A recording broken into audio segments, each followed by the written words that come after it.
মুসা আলাইহিস সালাম হচ্ছে বনি ইসরাইলের নবী, আর খিজির আলাইহিস সালাম কেউ বলেছেন নবী, কেউ বলেছেন আল্লাহর ওলি। আসলে আরবিতে ওনার নাম খদির, আমরা বাংলায় বলি খিজির। খদির মানে সবুজ। উনি যে কোনো জায়গায় বসলে ওখানে মরা গাছ লতা পাতা এগুলো সবুজ হয়ে যেত। অনুর্বর এলাকার উপর দিয়ে হেঁটে গেলে ওটা উর্বর হয়ে যেত। তো মুসা আলাইহিস সালাম একবার ওয়াজ করতেছেন এইভাবে বনি ইসরাইলের সামনে, খুতবা দিচ্ছেন। হঠাৎ এক লোক দাঁড়ায় বলে, ইয়া নবী আল্লাহ, মান আ'লামু ফিল আরদ, বর্তমান পৃথিবীতে সবচেয়ে জ্ঞানী কে? মুসা আলাইহিস সালাম বলেন, ফাকালা আনা, আমি। কি বললেন?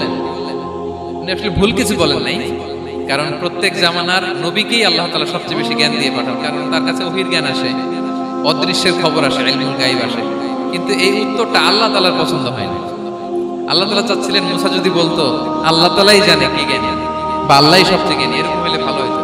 কিন্তু মুসা আলাইহিস সালাম কি বলছে? আমি। একজন প্রশ্ন করলো সবচেয়ে বড় জ্ঞানী কে? উনি কি বললেন? আমি। এই যে আমি এটাতে ঝামেলা আছে। আমি বড়, আমি জানি, আমি সব, দিস ইজ প্রবলেমেটিক। আল্লাহ এটা পছন্দ করলেন না। আল্লাহ তাআলা মুসা আলাইহিস সালামকে বললেন, মুসা তুমি যে বলছো তুমি জ্ঞানী না, তুমি জ্ঞানী না, তোমার চেয়ে বড় জ্ঞানী আছে। মুসা আলাইহিস সালাম বলে, তাই নাকি? আমার চেয়ে বড় জ্ঞানী কে? তো আল্লাহ তাআলা বললেন, ইযহাব ইলা মাজমাইল বাহরাইন, দুই সাগর বা দুই নদীর মিলনস্থলে যাও, ওখানে আমার এক বান্দা আছে তোমার চেয়েও জ্ঞানী। মুসা আলাইহিস সালাম বললেন, তাই নাকি?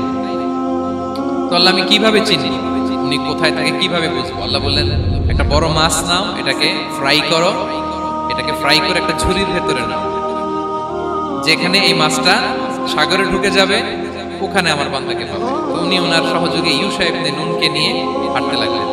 হাঁটতে হাঁটতে এক জায়গায় ক্লান্ত হয়ে পাথরের পাশে বিশ্রাম নিলেন। ওই পাথর থেকে আবার এক ধরনের পানি বের হয়, এই পানিটারে বলে আবে হায়াতের পানি, মাউল হায়াত, জীবন নদীর পানি। এই পানি কোনো মৃত প্রাণী বা বস্তুর গায়ে লাগলে ওটা জীবিত হয়ে যায়। তো ওনারা পাথরে হেলান দিয়ে বিশ্রাম নিচ্ছিলেন। ওই পানি ওই ফ্রাই করা মাছের গায়ে লাগার সাথে সাথে মাছ জীবিত হয়ে ঝুড়ি থেকে বের হয়ে সাগরে ঢুকে গেছে। ওনারা আর খেয়াল করেন না। এরপর আবার হাঁটতে লাগলেন। হাঁটতে হাঁটতে যখন ক্লান্ত শ্রান্ত, তখন বলে, এই ইউশা, আমাদের ওই মাছ ফ্রাই মাছটা দাও, এখন খাই। ঝুড়ি খুলে দেখে মাছ নাই। মাছ গেল কোথায়? তখন ইউশা বলল, হয়তো আমরা যে পাথরের ওখানে বিশ্রাম নিয়েছিলাম ওখানে আমরা মিসি, ওখানে হারাই ফেলছি। চলো চলো, আরে ওইদিকে তো যেতে হবে আমাদের। উনি গেলেন, যে দেখে মাছ যে জীবিত হয়ে বালুর দিকে নাড়াচাড়া করতে করতে সাগরে ঢুকে গেছে, ওখানে দাগ আছে। মুসা আলাইহিস সালাম ঢুকলেন সুরঙ্গ, ঢুকে দেখে চাদর গায়ে দিয়ে এক লোক শুয়ে আছে। সালাম দিলেন, আসসালামু আলাইকুম। ওই লোক চাদর আর সরায় না, ভিতর থেকে বলতেছে, ওয়ালাইকুম আসসালাম। তো চাদরের ভিতর থেকে উনি বলে, মান আন, তুমি কে? মুসা আলাইহিস সালাম বললেন, আনা মুসা, আমি মুসা। উনি বলেন, মুসা বনি ইসরাইল, বনি ইসরাইলের মুসা? বললেন, হ্যাঁ। কেন এসেছো? এবার চাদর খুললেন। বলতেছে, আপনার কাছ থেকে কিছু শিখতে আসছি। আল্লাহ বলছে, আপনি নাকি সবচেয়ে বড় জ্ঞানী। আমি ভুল করে বলে ফেলছিলাম আমি। আল্লাহ বলছেন যে আপনি নাকি জ্ঞানী। বলতেছে, না, তুমি আমার জ্ঞান নিতে পারবে না, ওই ধৈর্য শক্তি তোমার নাই। মুসা আলাইহিস সালাম বললেন যে আপনি যে কোনো শর্তে আমাকে একটু রাখেন কয়েকদিন, আপনার সাথে আমি রাজি। বললেন, না, তুমি পারবে না। মুসা আলাইহিস সালাম জোর করতে লাগলেন। অবশেষে খিদির আলাইহিস সালাম রাজি হলেন। বললেন, শর্ত হচ্ছে আমি যাই করি আর না করি আমাকে কোনো প্রশ্ন করা যাবে না। মুসা আলাইহিস সালাম বললেন, ওকে। সফর শুরু হলো। সামনে নদী, এক লোক তাদের নৌকা দিয়ে নদী পার করাই দিল। নদী পারাপারের পর খিজির আলাইহিস সালাম লাঠি দিয়ে নৌকার তলাটা ছিদ্র করে দিলেন। মুসা আলাইহিস সালাম বললেন, ইন্নালিল্লাহ, এটা আপনি কি করলেন? ওরা আমাদেরকে নদী পার করে দিল, আর যে ভাড়াটা আসছিল এটাও নিল না, আমাদেরকে সম্মান দেখালো, আপনি নৌকা ছিদ্র করে দিলেন। খিজির আলাইহিস সালাম বলছে, এই যে আমি বলছিলাম না তুমি ধৈর্য ধারণ করতে পারবে না, যাও তোমার রাস্তায়, তুমি আমার রাস্তায়। মুসা আলাইহিস সালাম আবার ক্ষমা চাচ্ছেন যে আপনি আমার ক্ষমা করেন, আমি তো ভুলে গেছি, আর প্রশ্ন করবেন। চলতে লাগলেন। হঠাৎ বাচ্চারা খেলতেছে, এক বাচ্চাকে ধরে হত্যা করলেন খিজির আলাইহিস সালাম। এবার তো মুসা আলাইহিস সালাম রেগে গেছে, আপনি করলেনটা কি? নিষ্পাপ ফুলের মতো শিশুকে হত্যা করলেন। খিজির আলাইহিস সালাম বলে, এই যে আমি জানতাম যে তুমি ধৈর্য ধারণ করতে পারবে না, তোমার রাস্তা এক, আমার রাস্তা এক, যাও। এবার মুসা আলাইহিস সালাম করজোর করতেছে যে this is the last chance, একটা ফাইনাল চান্স দেন, একটা সুযোগ দেন, আর আমি প্রশ্ন করব, এটাই লাস্ট। বললেন, ওকে, ঠিক আছে। হাঁটতে হাঁটতে এক ইহুদি বসতির সামনে যে হাজির, দুজনই খুব ক্ষুধার্ত, খাবার চাইলো, এরা আবার কৃপণ, খাবার দিল না। তো খিজির আলাইহিস সালাম বললেন, ঠিক আছে, খাবার যেতে দিচ্ছেন, আমরা চলে যাই। যাওয়ার পথে দেখতেছে এই এলাকার একটা দেয়াল ভেঙে পড়ে যাবে। উনি বললেন, মুসা চলো এটা ঠিক করে দেই। দুইজন মিলে প্রচন্ড ক্ষুধায় এটা এটা সেটা এনে দেয়ালটা তৈরি করতেছে। মুসা আলাইহিস সালাম তো এমনি রাগী, পেটে আবার ক্ষুধা, আবার বলছে কিছু বলাও যাবে না। তিনি এবার আর প্রশ্ন করেন, বলতেছে ওরা এত কিপটামি করলো আর আপনি এটা করে দিলেন, আপনি তো চাইলে এটা টাকা নিতে পারতেন, পারিশ্রমিক নিতে পারতেন চাইলে। এই কথা বলার পর খিজির আলাইহিস সালাম বললেন, হাদা ফিরাকু বাইনি ওয়া বাইনি, এখানেই তোমার আর আমার সেপারেশন, আর সামনে আগানো যাবে না, তোমার কোনো ধৈর্যই নাই। তো এতটুকু তোমাকে আমি বলি যে আমি একটাও আল্লাহর আদেশ ছাড়া করি নাই, আল্লাহর আদেশে আমি করেছি। কি? এক নম্বর হচ্ছে ওই যে আমাদের ভাড়া নিতে চাইলো না, আমাদেরকে পার করে দিল, নৌকাটা ছিদ্র করেছে কারণ এই এলাকায় একজন জালিম বাদশা আছে, সে নৌকা পেলেই গরিব মাঝিদের নৌকা সিজ করে নিয়ে যায়। তো এটাকে যখন তলায় ছিদ্র করে দিছি, এই রাজার লোকেরা এসে দেখবে যে এটা তলা ছিদ্র, তো পানি ঢুকতেছে, এটা নিবে না, ওরা পরে সামহাও এটা রিপেয়ার করে চালাইতে পারবে। মুসা আলাইহিস সালাম বলে, সুবহানাল্লাহ, তাই তো, এটা তো আমি বুঝতে পারি নাই। আর ওই ছোট শিশুটাকে হত্যা করছি, ও অনেক বড় জালিম হবে এলাকায়, তার ফিতনায় এলাকাবাসী তটস্থ থাকবে, সে তার মা বাবাকেও জাহান্নামে নেবে। এজন্য আল্লাহ তাআলা আদেশ দিয়েছেন আমাকে, আল্লাহর আদেশে আমি তাকে হত্যা করেছি। মুসা আলাইহিস সালাম বললেন, তাই তো, এটা তো অনেক ভালো কাজ করছেন। বলতেছে, তাহলে ওইটা বলে, খাবারও দিল না, এত কৃপণ, এদের দেয়াল কেন ঠিক করতে গেলেন আপনি? তখন তিনি বললেন যে আসলে এটা একটা ইয়াতিমদের ঘর ছিল, দুইটা ইয়াতিম শিশু, তাদের বাবা মা খুব ভালো ছিল, আর এই দেয়ালের নিচে আছে গুপ্তধন, এই দেয়ালটা পড়ে যাবে, এই গুপ্তধন তারা ছোট মানুষ নিতে পারবে না, এলাকাবাসী তাদেরকে বঞ্চিত করে নিয়ে যাবে। আমি দেয়াল করে দিলাম যাতে করে তারা যখন প্রাপ্তবয়স্ক হয় নিজেদের সম্পদ নিজেরা বুঝে নিতে পারে। সুবহানাল্লাহ ওয়া বিহামদিহি। মুসা আলাইহিস সালাম বলে, তাই তো, এগুলো তো আমি বুঝতে পারি নাই। তো এই ছিল খুব সংক্ষিপ্ত পরিসরে মুসা আলাইহিস সালাম খিজির আলাইহিস সালামের ঘটনা। তো রাসূল সাল্লাল্লাহু আলাইহি ওয়াসাল্লাম বুখারীতে একটা চমৎকার কথা বলেছেন, তিনি বলেছিলেন, ওয়াদিদনা আন্না মুসা সাবার হাত্তা ইউকাসসা আলাইনা মিন আমরিহি। রাসূল সাল্লাল্লাহু আলাইহি ওয়াসাল্লাম বলেছিলেন, ইস, আমার ভাই মুসা যদি আরেকটু ধৈর্য ধরতো তাহলে আরো কিছু অজানা তথ্য আমরা জানতে পারতাম। এখান থেকে, এই ঘটনা থেকে আমরা কি শিখলাম? প্রথম যেটা আমরা শিখলাম, জ্ঞান নিয়ে বড়াই করতে, ঠিক কিনা?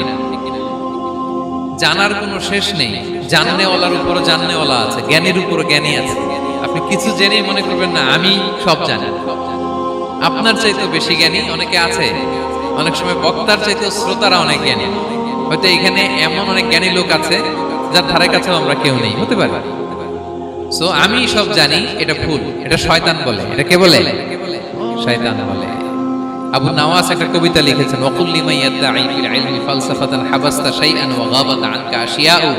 কেউ যদি বলে আমি সব জানি, তুমি তাকে বৃদ্ধাঙ্গুলি দেখিয়ে বলো আপনি কিছুই জানেন না, আপনি অল্প কিছু জেনেছেন, জানার এখনো অনেক বাকি। তাহলে মুসা আলাইহিস সালামের এই ঘটনা জিজ্ঞেস করা হলো, কে জ্ঞানী? উনি বললেন, আমি জ্ঞানী। এরকম কি আমরা কখনো বলবো? সবচাইতে বড় জ্ঞানী কে? ওয়া ফাওকা কুল্লি যী ইলমিন আলীম। সবচাইতে বড় জ্ঞানী আল্লাহ তাআলা। সো জ্ঞান নিয়ে আমরা অহংকার করব। দুই নম্বর যে শিক্ষাটা আমরা পাই, ওই যে নৌকা দিয়ে পারাপার হচ্ছিল, তখন একটা চড়ুই পাখি এসে সাগরের মধ্যে মুখ দিয়েছে। তো খিজির আলাইহিস সালাম বললেন, মুসা, তুমি কি চড়ুই পাখিটা দেখতে পাচ্ছ? হ্যাঁ, দেখতে পাচ্ছি। চড়ুই পাখিটা যে সাগরে মুখ দিয়ে দেখতে পাচ্ছ? হ্যাঁ, দেখতে পাচ্ছি। তখন খিজির আলাইহিস সালাম বললেন, চড়ুই পাখিটা সাগরে মুখ দিয়ে পানি খাওয়ার পরে চড়ুই পাখির ঠোঁটে বা চঞ্চুতে যতটুকু পানি লেগে আছে, এই পানিটা হচ্ছে তোমার, আমার এবং মহাবিশ্বের আমাদের সকলের জ্ঞান। আর এই মহাসাগরের সকল পানি হচ্ছে আল্লাহ তাআলার জ্ঞান। আল্লাহ তাআলা বলেছেন, ওমা উতিতু মিনাল ইলমি ইল্লা কালিলা। আমি তোমাদেরকে একেবারে অল্প জ্ঞান দিয়েছি, একেবারে অল্প।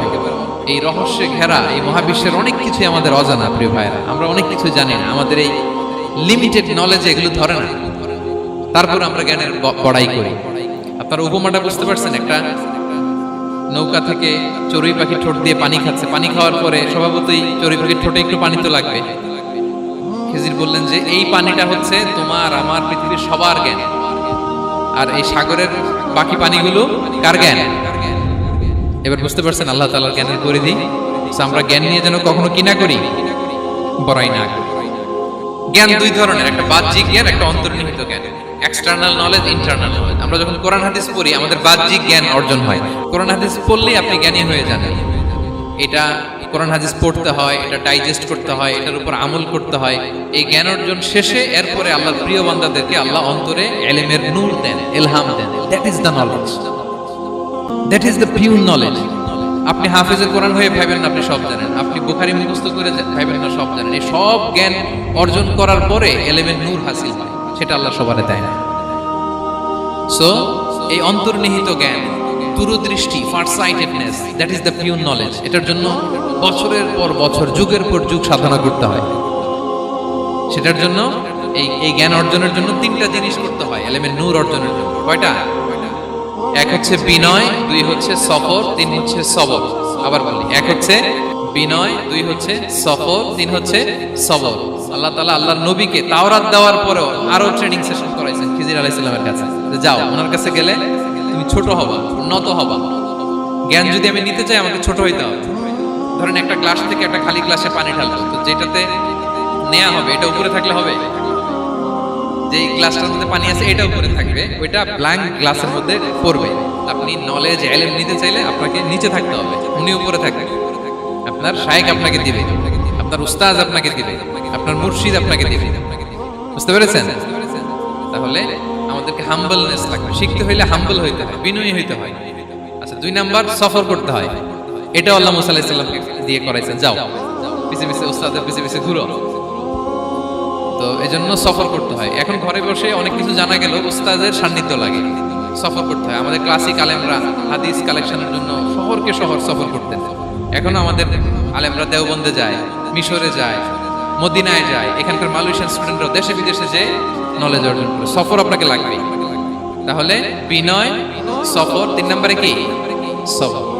ধৈর্যশীল হইতে হবে। দেখেন মুসা আলাইহিস সালাম বারবার প্রশ্ন করে ফেলতেছেন, বারবার ওয়াদা ভঙ্গ করতেছেন, এরকম করলে হবে না। ধৈর্য লাগবে। ধৈর্যের বলে বলিয়ান হলে তখনই আপনার মধ্যে ইলম আসবে। তাহলে জ্ঞানের ফিতনায় পড়ার আর আমাদের কোনো সম্ভাবনা আছে? আমরা বিনয়ী হব, আমরা জ্ঞান আল্লাহর দিকে ফিরাই দেব, আমরা বলবো উনি সবচেয়ে ভালো জানেন। পারা যাবে তো ইনশাআল্লাহ?